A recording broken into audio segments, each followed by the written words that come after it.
Ji'reh, this is your mom. I am filming these as a series for you, and it's just a few words of wisdom. You just turned one yesterday, and I have to admit to you, I learned more about human beings in my first year of being your mother than in the 33 years of living life.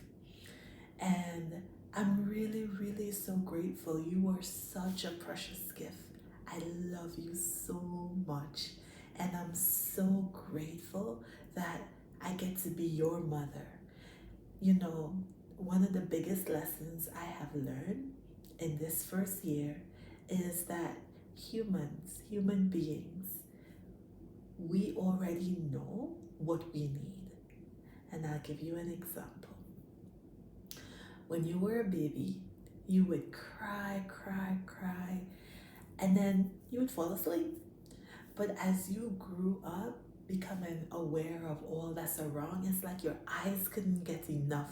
You couldn't see enough. And when your body cued in that you were ready to sleep, you would fight it so much. And at first, I would get frustrated. But then, as I just looked at you and I just watched you and I see you struggle with your eyes and your body, I realized that I don't want you to go to sleep because I want you to go to sleep. I actually want you to go to sleep because your body is telling you you need rest and you're fighting against it. And that was just big for me because coming from the Caribbean, and I think most people all over the world, you know, you're in the mindset where you have to train a child. People get animals and they train animals, and you get a child and you train a child. But I think through this process, I realized that you, as a child, as a human, you already know what you need. So I don't need to train you to sleep. I just need to nurture you.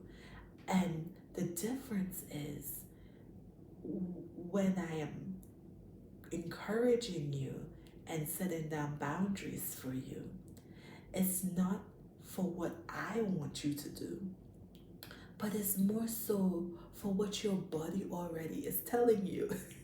And it really helped me to see, as a teacher for such a long time, everybody that I've taught, it wasn't so much about telling them what I wanted them to do.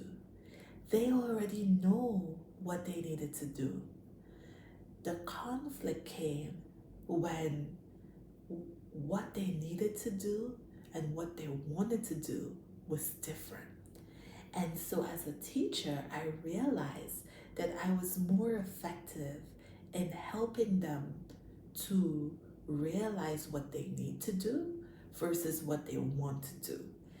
And it just helps me to see, like, we as humans, we know everything, that we know what we need. Even though we don't do it, we know what we need. And I'm really having these talks with you because some of the things I wish I knew before, maybe if I was raised on a farm or raised with animals, I would have known. But you were raised in the city, and I didn't really have my grandparents around. I love older people. And your dad, I hope he can join in later because he didn't have parents. So I really hope that we could share with you some of the things that we learned, some of our observations, and maybe some of it will help you in life and it will give you a frame of reference. And I'm doing this because as time goes on, you forget, life gets busy, or something, as life goes on, we forget, life gets busy, these gems, got forgotten. And I don't want to forget it because I feel as though if it's one of the first things I'm learning about a pure, unadulterated human, I think it's part of the building blocks of learning and interacting with human beings. So that's my message for you, and I'll be back to tell you the second